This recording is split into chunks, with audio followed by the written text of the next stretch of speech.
As NASA astronauts stranded at the International Space Station for 9 months prepare for a return to Earth, we're learning more about NASA's issues and failures with some of its biggest contractors, including the millions spent on DEI. Joining us now to discuss is OpenTheBooks.com's Deputy Public Policy Editor, Rachel O'Brien. Good morning to you, Rachel. Great to see you as always. What did you find out about NASA's deals with contractors specifically? Yeah, so NASA spent around $15 billion in contracts each year for the last 4 fiscal years. So Boeing received $6.4 billion from NASA in the time, and SpaceX, which is sending up that rocket, hopefully today, we'll see. SpaceX is the third largest contractor, $5.3 billion. So, the NASA Inspector General put out a report just last year that found several issues with how NASA deals with its various contractors. NASA awarded $77 million in questionable fees to various contractors working on rocket boosters, engines, the Orion spacecraft, and they gave these fees during periods of poor performance. NASA also gave sole source contracts to contractors to develop machinery for spaceflight. And of course, that eliminated competition. It drove up prices. This report also found lots of examples of waste, fraud, and abuse in the procurement process.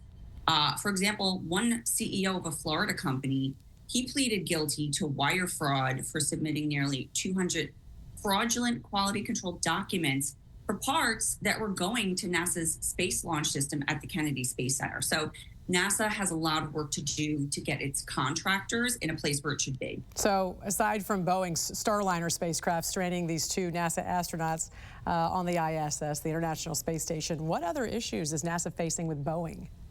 Yeah, this failure of Boeing, with the Starliner is alarming enough, but the company is also 6 years behind schedule and $1.8 billion over budget on its part of the Space Launch System. That's going to bring us back to the moon. And so Boeing's quality control systems also fall short of NASA's requirement. So, Boeing's process to address deficiencies have been ineffective, and the company has essentially been non-responsive. This report said they've been non-responsive in taking actions to fix these quality control issues. The Inspector General said that federal oversight officers issued 71 corrective action requests to Boeing to address these issues.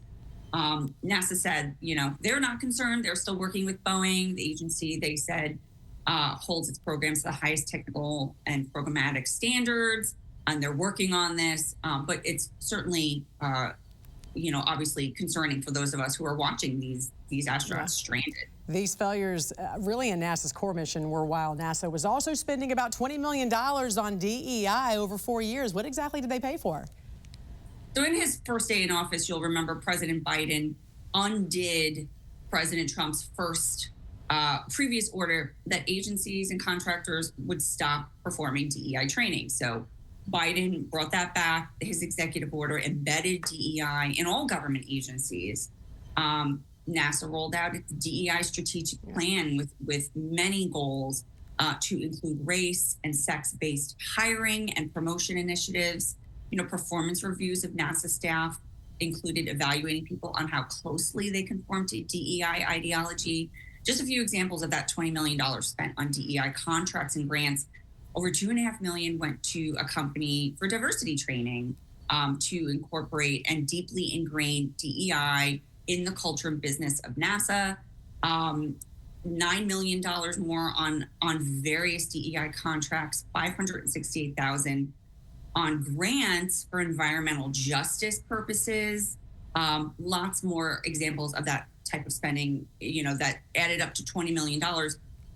And it's all to say, identity politics has no place in NASA. It should be focusing on not only the fiscal responsibility in getting these contractors in line, but its core mission of space exploration and research and rescuing stranded astronauts. All right. OpenTheBook.com's Deputy Public Policy Editor, Rachel O'Brien. We appreciate your stories and your investigations for us. Have a great weekend. Thank you. Have a good one.